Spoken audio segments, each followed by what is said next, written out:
Welcome, everyone. This is Mary Marinowski. I am a Medical Affairs Manager at Nestle Health Science, and I will be moderating today's presentation entitled Malnutrition Alert: Opportunities to Improve Surgical Outcomes in Adults with or at Risk of Malnutrition. Financial support for this presentation was provided by Nestle Health Science. The views expressed are those of the presenter and do not necessarily represent Nestle's views. The material is accurate as of the date it was presented and is for educational purposes only and not intended as a substitute for medical advice. So today I'm very pleased and very honored to present our speaker, Therese Schollard. Therese is owner of My Surgery Plate LLC and a retired regional clinical nutrition manager with a large health system in the Pacific Northwest. She is also a fellow of the Academy of Nutrition Dietetics, and in my opinion, an all-around powerhouse when it comes to our profession.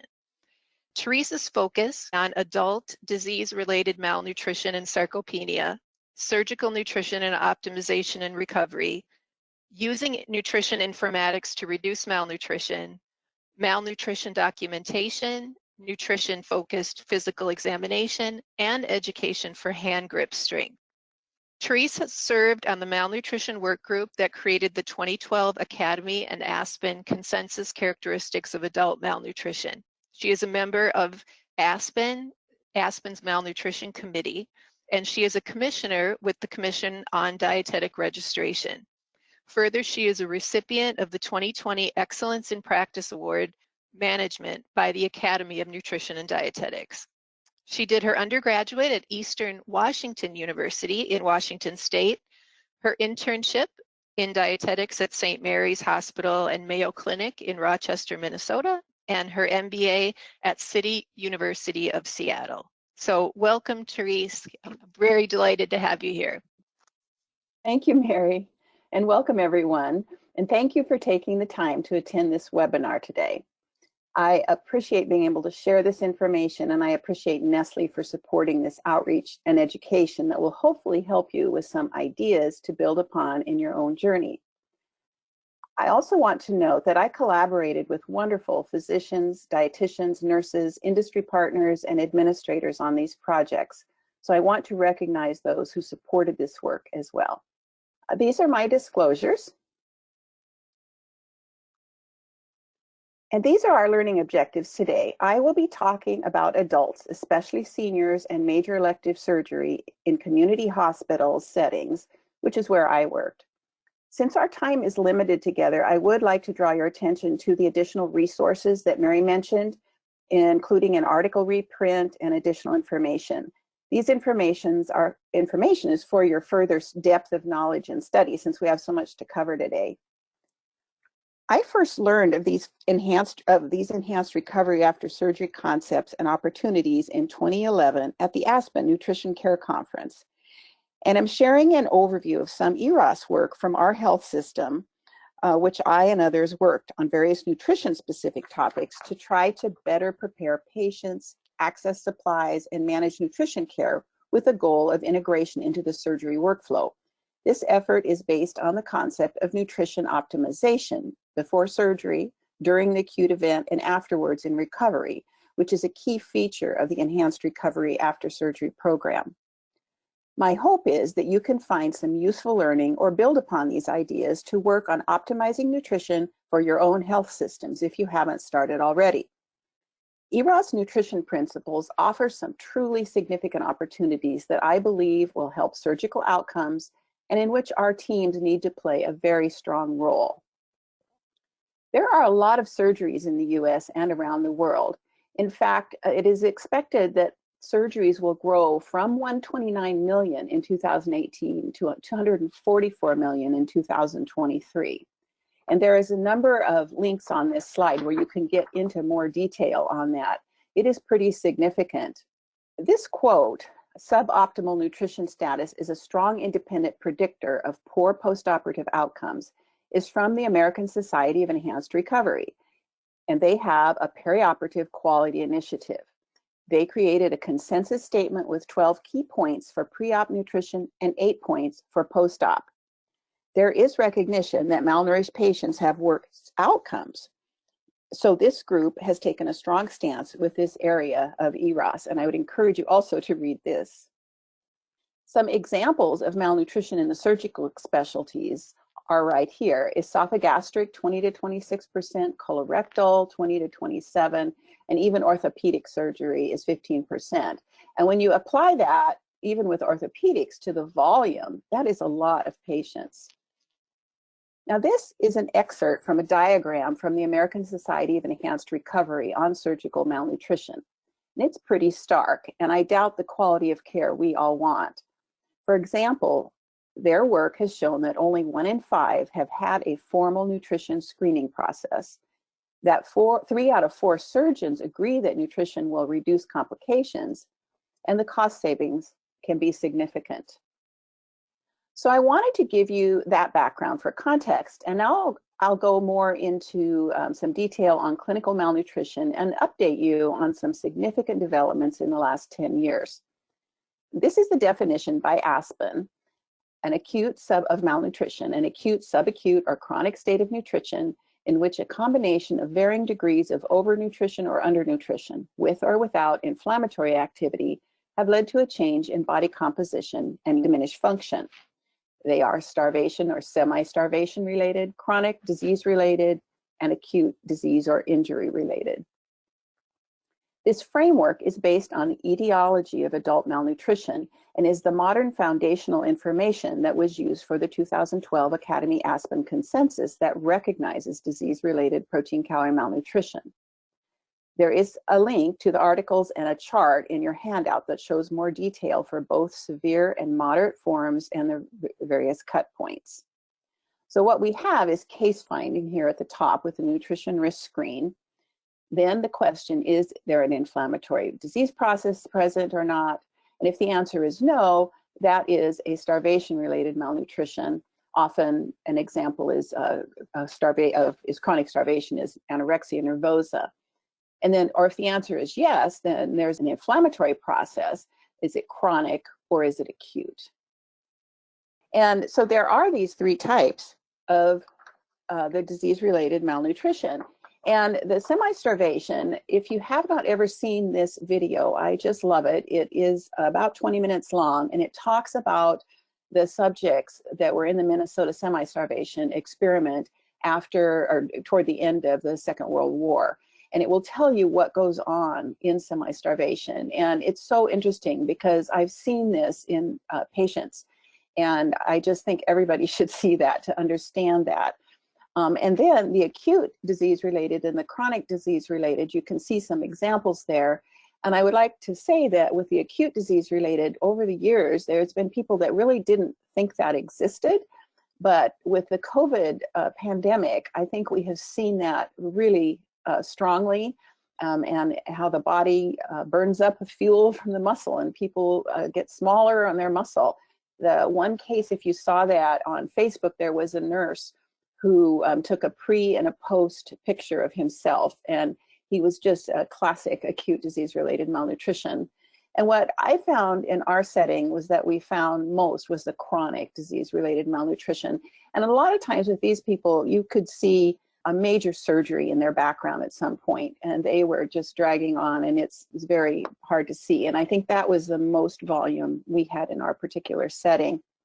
These are the clinical characteristics that the Aspen Academy Consensus came up with. I would really encourage everybody to read this article again and not just look at the chart, because there's a lot in it, and as far as the perspective and the application. And the clinical characteristics that were looked at were thought to be stuff we could get practical and available to bedside practice: weight loss, inadequate energy intake, loss of muscle mass, loss of subcutaneous fat, fluid accumulation, and grip strength. So these are key. Now, many of you may have heard of another approach to malnutrition descriptions called GLIM, or the Global Leadership Initiative on Malnutrition. GLIM is not replacing Aspen and the Academy Consensus. They are not planning to change to this. Some key points about GLIM is that GLIM is a framework developed for use by clinicians who may have little nutrition background around the world and who may not have access to registered dietitians who can perform a complete comprehensive nutrition assessment. GLIM is not intended to be or replace a comprehensive nutrition assessment. Our professional organizations are not advising to us at this time. And it actually is a bit more comprehensive than the Aspen consensus, is a bit more comprehensive than the GLIM. It's ongoing research. It's used for ongoing research for core diagnostic criteria for a global consensus. It is not in conflict nor intended to overshadow or replace the consensus. And CMS is aware of both the consensus and the GLIM framework, and they don't endorse or require either or both. They do not provide a guidance to either or both for the auditor, the RAC auditors. I have noticed that the auditors sometimes apply their own interpretations, but my opinion on is that I think the clinicians should be doing that.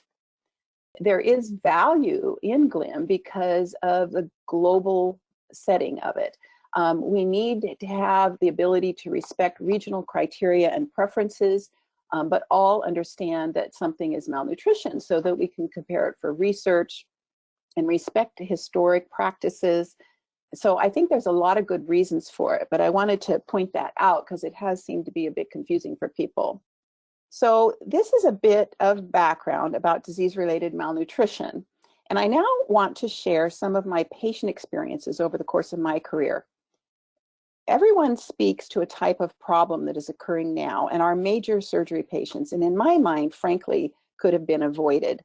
These stories describe this. So one of the cases was a 76-year-old frail appearing female who was non-English speaking. She was going to have a knee replacement, and in a few weeks later, I think 6 weeks later, was going to have another knee. Her adult child was answering for her and interpreting. And I was happened to be in a traditional, observing in a traditional nutrition risk pre-surgery screening program. And I just across the room noticed her hair. It was very dull, very dry. It just did not look right. And she was going to have a surgery, 2 big surgeries. The other case was I think she was about 78-year-old female, and she was on the heavy side. And she was going to have a hip replacement in a month. And she shared with me that she was traveling south of town here about an hour and spending $200 a month on mega doses of all kinds of vitamins and minerals and herbs. And she was taking products that conflicted with each other, like fish oil and vitamin K. Another case was a fellow who was in his 50s, and he had a physical job, and he had sustained some kind of a foot injury and had a surgical repair that wouldn't heal. He'd been off work for months, and he was just depressed.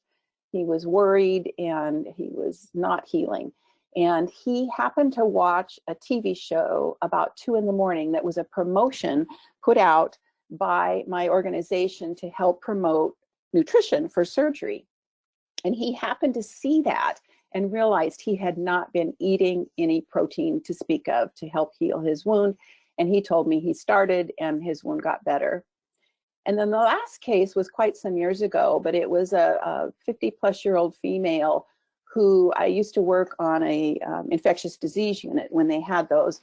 And she had been a few weeks post an open hysterectomy. She was readmitted with a big surgical infection and was not healing. And when I was interviewing her, she explained to me that she thought it would be a great time to lose weight before her surgery. So these stories, they speak to lack of education and resources to know what to do to prepare for and recover from surgery. They speak to the plethora of nutrition misinformation and perceived nutrition substitutes out there that people are seeking help from. And our sound nutrition information is drowned out, and patients sometimes are trying to do the right thing, but they don't know what to do or find information, and they find substitutes due to this void. There's also speaks to the stigma of obesity and misunderstanding about body composition and the desperation of people to lose weight because they think that health is only synonymous with weight loss. And also it speaks to a lack of dependable nutrition screening and intervention or educational workflow and support in preparation for major surgery and recovery. So this is not a great state of affairs. And if we are trying to improve patient outcomes, their surgical experience, reduce costly interventions, and downstream expenses. The patients are not recognized. There's probably more people unrecognized than recognized. And there is not use of a validated tool for these for the most part, or even any just questions about it. So I think we have some issues. And on top of this, I'm going to turn to sarcopenia. And the story is not a whole lot better. And while I'm not addressing frailty, there is consistency in the issues of malnutrition, sarcopenia, and frailty from the standpoint of surgical nutrition. Sarcopenia is the progressive loss of skeletal muscle with diminished strength and endurance, and is a leading cause of impaired mobility and functional decline in older people. And there again is no routine screening or intervention. And it's estimated that about 45% of older US population is affected. So the sarcopenia, aging and intramuscular fat and connective tissues is replacing muscle fibers. There's people often have medical conditions, and then there's these consequences of being weak, mobility disability, the quality of life, etc. And all of these are cause reduced resistance to surgical stress and higher risk of complications and postoperative mortality. For example, this is colorectal surgery from a CT scan at L3, and you can see the reference there, but they're estimating that 39 to 48% of patients for colorectal surgery are also sarcopenic. I've been watching sarcopenia and studying it, and I've noted that some researchers are recommending that if the patient's malnourished, they should be screened for sarcopenia, and if they're sarcopenic, they should be screened for malnutrition. There is, in the last few years, the US, the Europeans, Asians have released sarcopenia guides and cut points, and most of them involve hand grip strength and gait speed. And these are associated, or low of these are associated with poor health outcomes in older adults. And they predict falls, mobility limitations, and these are just, these are people having to struggle with all this. So it is very concerning. Obesity also feeds into this issue because of the lean mass and function problems. Patients and even many professionals do not realize this, yet it has a significant impact on surgical outcomes. I really encourage you to read this article, and for more information, there is a really great information in your resource list about the National Cancer Institute, which has a series of free webinars that discuss all this. So you can see with people that are obese, with different muscle masses, yet they have the same BMI. And these people will have different outcomes in surgery and other areas. And on the right, the other four bodies there are different BMIs and with low muscle mass. And all of this is really important. And we all know that the complications are enhanced because of loss of lean mass. This is an article by Robert Demling, who I just really admire this article, and I would encourage you also to read it. And one of the things he discusses here is the loss of lean body mass and the complications related to that. And 10%, just 10% is impaired immunity. And this also affects the wound healing and what the body wants to use to heal the wound. And he says here, one can assume that any stress-induced protein energy malnutrition, lean body mass loss is about half of the involuntary weight loss. Now, there's been a lot of work done with CT images and looking, this is an excerpt from a very good article and a photo of the same BMI, but different skeletal muscle indexes. And if you look at the red, that's the muscle. And the picture on the left, you can see how much fat infiltration is in that muscle. So that muscle is not very healthy muscle. And this article here talks about that they found cut points for poor outcomes related to the amount of muscle they've looked at on the skeletal muscle index. They also look at the fat and visceral fat. So it's really, really important. And we often don't recognize the differences in muscle in people who are overweight. So another issue that comes up often is albumin.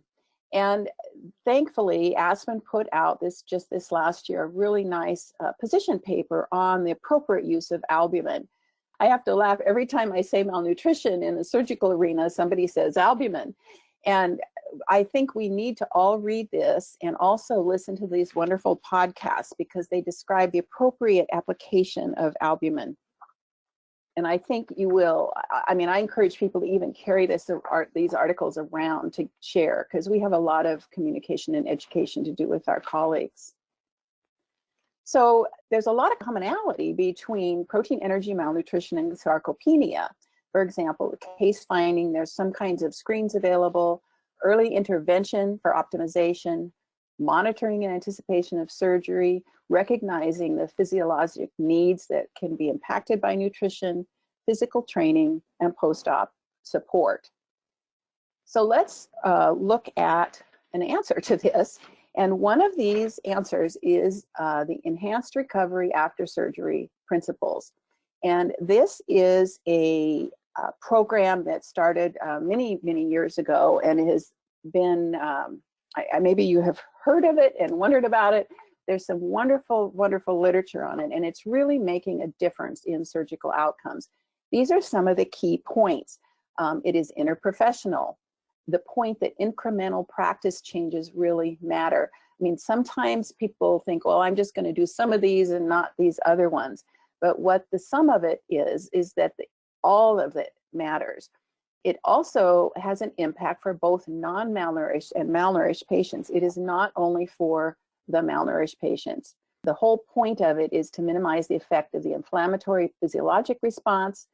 And what I'm talking about especially is these nutrition optimization components of overall optimization of medical comorbidities. There's a lot to it.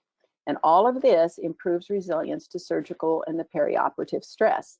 And patients can become surgically fit before invasive and high-risk procedures, which really helps them recover and not have complications. So there is a lot to it. And in fact, the EROS Society has published guidelines for us, and these are public access. And I believe this is current. They do add them periodically. And I would encourage, if you're in these programs, to go look at them.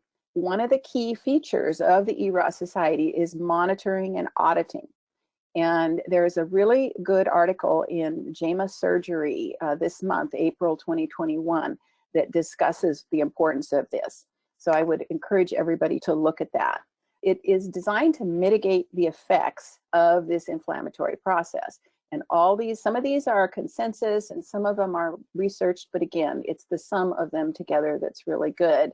These are the nutrition-specific features that we're calling out, and I really would encourage you to read more about them. And there's some really good the statements over here on the American Society of Enhanced Recovery. They have some very more clear information than I'll be able to cover today. But these are designed to mitigate the problems. And the key point is integrating nutrition into overall patient management, screening and action on that information 2 or more weeks ahead of time, metabolic control, especially blood glucose, immunonutrition, which includes arginine, fish oil, nucleotides, and protein, curtailed preoperative fasting, and pre-op clear liquids, which is carbohydrates and hydration, and early post-op oral diet and fluids, and then in recovery, protein, calorie, and oral supplements.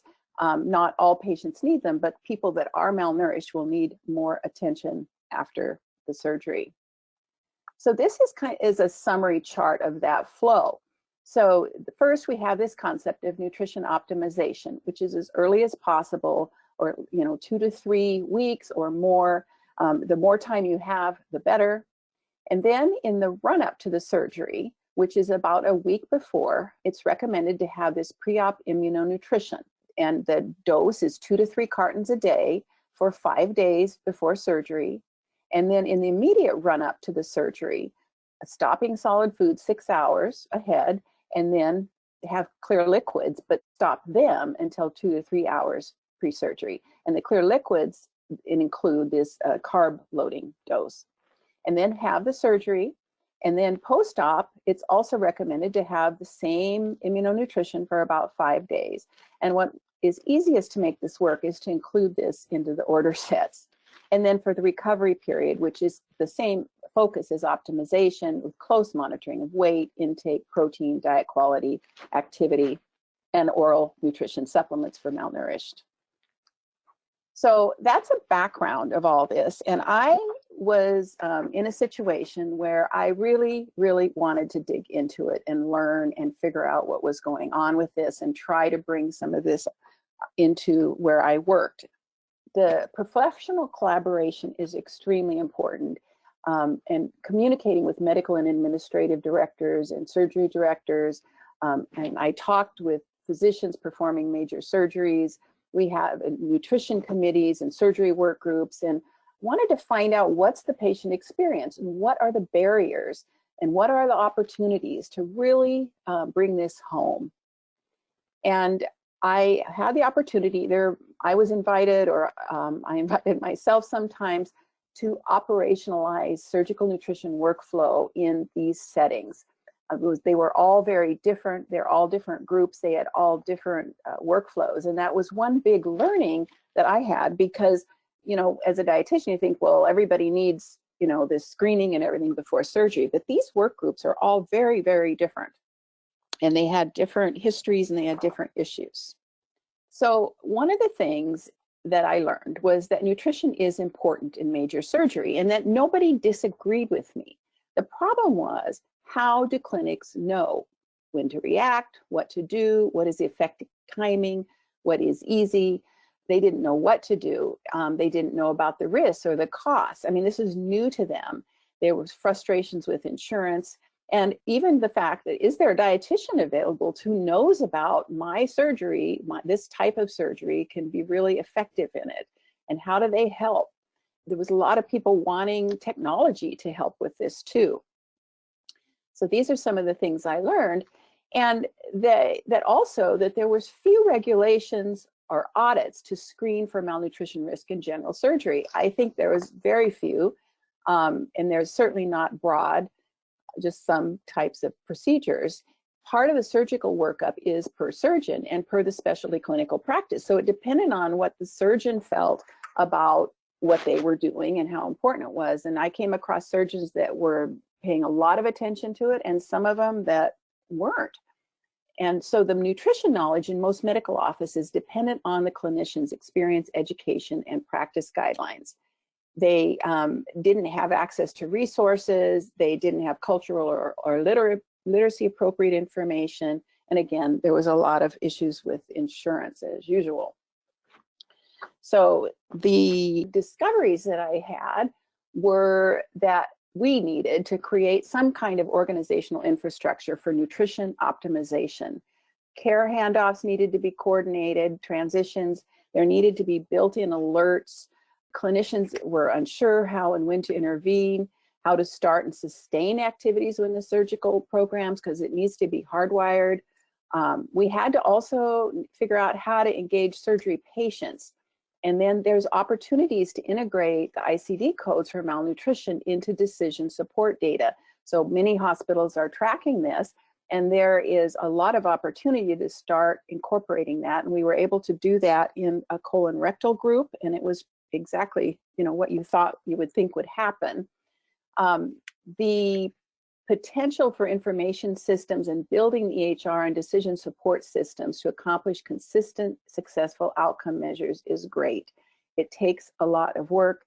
There were issues about who owns nutrition. You know, many people can have multiple physicians, and they, you know, each one may think that the other one is doing something. The other thing I discovered was that people were really dedicated and they really wanted to do the right thing, but they had no time. They really needed it to be simple. They needed it to be within their existing operations and with the support staff like nurses that are assigned to the programs. And that needed to be integrated into the EHR. We need to involve all the team, social workers. There needs to be education because to patients, but also to professionals, and sharing what the dietitian's role is. And there was significant concerns about overburdening patients with information because they have a lot to learn in addition. So one of the things that I had done was perform grand rounds. And I learned when I would do grand rounds or I would talk to a physician group and I was so interested in the EROS, I asked the primary care folks, have you ever heard of this? And nobody had ever heard of EROS as a primary care. And yet that is a really important partner. So what needed to happen, I figured out or tried to figure out how were we going to manage all of these issues. There's a limited number of dietitians, and I thought, well, we need to triage and figure out how to triage. So triage patients into low, medium, and high malnutrition risk, and with education and treatment plans associated with that risk. And then educate staff to that and provide resources for each of those levels. And at the higher risk levels, those would go to the dietitian. So there had to be a method to get the patient to the dietitian, and the offices needed to know how to do that. Another thing was the physician advocacy to the patient. The physician just, I think the physician just saying, this is nutrition, this is important, it will help you get well, please do this, is really important. They don't have a lot of time, but people trust their physicians. And I think it does really a lot when the physician says this is important. It's very meaningful. We also have to figure out how to patient self-empowerment with and set some expectations and support them with that. And then again, educate nutrition along with the other EROS education. So ambulatory workflow nutrition risk screening, there is really important, and there is very, very little of it. I know surgeons are supposed to assess the patient for the readiness for surgery, and there is various screening tools that they use for that, but I'm not sure that they all incorporate nutrition. But the nutrition screening identifies major surgery patients who have or are at risk for protein-calorie malnutrition or other nutrition deficiencies and problems. There needs to be enough questions on the tool to help figure out what the patient needs. And screens are not diagnostic, they just direct next steps. But again, if you score them, and I will show you several, we scored them to high, medium, or low risk, and then had common and distinct actions associated with this, which each of those levels. So this was an example of one we used for several programs, including spine. And we collaborated with a surgeon and a triage nurse. And the question was, is the patient adequately nourished for surgery? And the surgeon wanted to know that. So we used this tool and we did it over the phone. And we were able to figure out who had problems. And what was so shocking to me when I did this was people wouldn't even know the basics. They wouldn't know what protein foods were. They didn't know to eat protein throughout the day. They were having limited diets. And these are people that are going to have this massive surgery that can be hours long. And I was very, distressed by that. And fortunately for these patients, the surgeon was aware of it. We also had a traditional pre-admit clinic, and we used this tool. And this tool can be done by the patients themselves as well. And I don't know that you can see it, but on the back, you can see how we scored to triage the patient. So you add more services or more things for the patient to do, the higher they are at risk. And one of the things that I thought was really important was to, if they did screen at risk, that they needed to set orders for a dietitian consult upon acute care admission, so that the dietitian, when those orders opened up at the admission, the dietitian would know about the patient. One of the issues that comes up a lot is this BMI issue. And for seniors, the BMI, there's different programs, but most of them say 23 or less is not good for a senior. And the risk and the problems are there. And I cannot tell you how many people we came across that weren't worried about seniors until they were less than 19. And that's because of the ICD code. And so this is an area that is really important to educate and to speak to because of the risk. Now, the weight in surgery is a hot topic for sure. The liver can be enlarged in people if they're overweight. Some need to lose weight, some need to gain weight, some need to maintain their weight. There's a lot of issues with diet quality and balance. And people afterwards, just like my one case, where the physician, the patient was trying to lose weight. So you want to not do that until you're released by the physician. And those messages are really important for patients. So there is benefits and risks to losing weight before the surgery. And this was kind of a tough one. Some time ago, we got a referral from a surgeon for a patient who was about 68 years old to go on a vegan diet and lose 20 plus pounds in just a few weeks' time. And this was for an abdominal surgery, but it was not a bariatric surgery. The patient didn't know what a vegan diet was, nor were they interested in it once it was described. And of course, I was worried about malnutrition and nutrition optimization and what could be done in that short time frame. So the patient needed the surgery, and there was not an extended time frame to do that.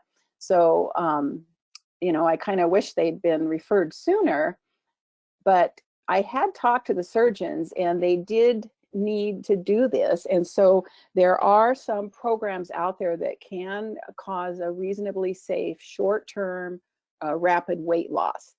And there's some various programs, but they have to be managed really carefully. And honestly, I think it would sure be good if people could come to manage that much sooner. They do need some visceral fat loss and the liver size reduction for a safer surgery. The surgeons have to have access. If they've lost some weight, there's less risk of conversion to an open surgery. They can view the anatomy better. And sometimes it can help reduce pre-existing hypertension and those types of things, and help reduce clotting factors. So, and if the patient is bariatric surgery, they does give them a preview of any lifestyle changes. So it's a tough question. One of the things I'd done was come up with an education piece on this to talk about those issues if the patient needs to lose weight or gain weight, and the timing of that. Now, patient recovery is really important too, and not everybody gets discharged from the hospital with knowledge and the ability to obtain and consume a diet adequate for anabolism and recovery. So it is really preferable for patients to be educated ahead of time. And such basic things: eat all the food groups, have protein and have a bolus of it to help promote muscle protein synthesis, try to avoid low quality foods. And if somebody is malnourished, they can benefit from oral supplements after surgery, and make sure they have food access. There's a lot of work going on in this area, trying to avoid all the fad issues and work on activity and strength. So these are really important messages that need to be organized such so that the patients reliably get them. So one of the things that I also did was, with all those groups that I mentioned, was promote professional education. And these are the audiences are some of the educations I personally did. And it was a lot of work, but it was really wonderful because then you can share what's going on with the area of nutrition, and people are very interested in it. People also need to know how to access the dietitians. Like I said, they need to have access to internal references and publications and handouts that are useful for what they are doing. So when I did teach this, these are some of the topics on the right that was a curriculum. The malnutrition consensus criteria, the types of malnutrition, and the metabolic scenarios, especially for high-risk surgeries and patient groups. I taught about sarcopenia and risk screening, what the dietitian looks for in nutrition physical exam, and how we tie all that together. I talked about the value of grip strength for malnutrition, sarcopenia, and frailty, about documenting malnutrition in the EHR, an emphasis on healthful pre and recovery diets, and then again, the protein. So this is a lot of information, and patients have not always got that. So, and the staff hasn't. So part of the nutrition optimization is to connect all of these things within your group, and it's a big job. So one of the things when I was doing all this and experimenting and trying to teach, one day all of a sudden I had an aha moment, and I realized that I could have a whole nother career going around to surgical offices and programs, teaching and trying to get all this going and sharing the value of it. And that it was just impossible probably to do as one person. So I kind of came up with this idea of the concept of malnutrition prevention and integration into ambulatory care. And what the idea was is to create some kind of a central repository of accessible materials, educational and training for clinics and offices, and do that somehow building on existing web-based resources that connect health system resources to the physicians' offices and clinics. Integrate into the EHR using the structured data for sequential access. So primary care, so that the patient's data on all these nutrition problems follow them around the health system. Also include external access so the patient can complete their own screens and questionnaires independently and send them to their preferred location within their own doctor's office workflow, and then integrate that into the clinic in the EHR. Staff training and tools available for them, education materials, workflow descriptions, and patient-directed videos and podcasts.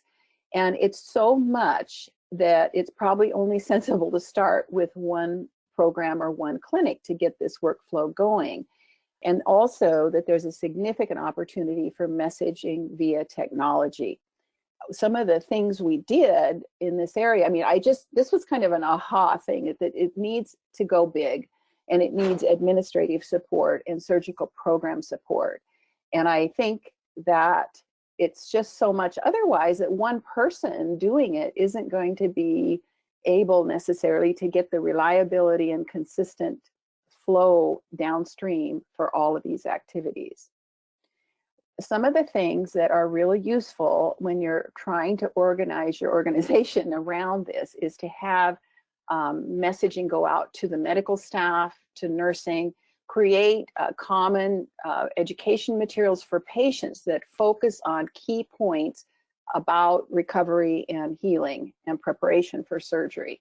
There's a number of screening tools that are really good that some of them can be put into the EHR or into the patient, so that it can be pushed out to the patient. Also educating the medical staff about all this and what's going on, because they're not all from surgery. The patients need help from their primary care physicians too. Now, another opportunity that kind of came my way, I didn't realize this, but the Older Americans Act last fall added the word malnutrition to its scope. And I came across some programs that are actually community-based programs to help patients with their nutrition and with avoiding sarcopenia. And one is called Stepping Up Your Nutrition, and it's a training program to help people that are working with these older Americans groups to do just that, to help with their nutrition and their physical abilities. There was another program from the Greater Wisconsin Agency on Aging Resources, and they are working to provide information to their people and about these same kinds of subjects. And there are a lot of research going on in this. And there's another group called Aging in Motion, and they have a lot of resources. So there is getting to be some community resources, and because these programs, especially the first two, are from the Older Americans Act, I believe they're free to any group that needs to use them for those purposes. So we have a lot going on here, and those are just my experiences with some groups within my organization, but some of the discoveries. And I really, really want people to take this information and carry on and explore your own organizations. And I feel like the surgical nutrition, the volume of it and the severity of what's going on is great. And so therefore, I think we need to all work on this. So I've come up with a call for action. Adult malnutrition and sarcopenia within elective surgery patients are serious, expensive, and must be addressed. An integrated, reliable, and systematic interprofessional approach using the concepts from enhanced recovery after surgery nutrition principles is required. We need to work together to create and integrate reliable nutrition care pathways into existing screening, triage, patient preparation, and education for major surgery. And we need to start exploring and start community outreach, engage and empower local surgical populations for screening, early intervention, and education. So I believe that improved management of surgical nutrition will make a significant difference in helping our patient experiences in recovery, support our surgeons, make it easy and accessible to them, improve surgical outcomes, and reduce the acuity and rate of malnutrition in acute care. So in order to support our acute care efforts in malnutrition, we need to accept organizational and individual responsibility and be accountable to guide our surgical and our ambulatory infrastructures to screen, intervene, educate, all of this earlier than we are now, and establish a really reliable surgical nutrition workflow. So I thank you very much. I hope that is helpful and gives some ideas, and I will turn this back over to Mary. Thank you so much, Therese, for an excellent and very timely presentation. This is, I would say it's a timeless one, but it sounds to me like from what you've said, it's essential to being successful to address the needs of the surgical patient around nutrition. And that is, what particular tactics did you use to get surgeons and other physicians to participate, to kind of come along with you? Yeah, I would say persistence, and I used a lot of literature. This activity took place over at least 6 years, 6 or 7 years, and it did not all happen at once. It was not all successful. Sometimes things started and didn't finish how I liked, but they gave me a lot of experience as a baseline to figure out how to approach this, because I threw my brain into how to understand what their world was, what the surgical world was, the best I could, to try to figure out what can make it easy for them. And like for the wound, there was a wonderful group of wound nurses there that were really interested, but we never got things going as far as screening. They are very, very busy, but I was able to share our nutrition information with them because they were nurse practitioners. They knew there were problems and they needed some resources. So that was one event. We had a pilot peri-op screening program and a wonderful anesthesiologist who I was trying to get the nutrition risk screening integrated that we used on inpatient into the ambulatory setting, so they could incorporate that and it would flow into the EHR from there. And we didn't quite get that by the time I had retired, but they were doing a really good job. That was one of the groups I taught all about the nutrition and made sure they knew how to get to the dietitian. So each group is a little different, and you need to find that group some way and figure out what they need and try to incorporate what we know.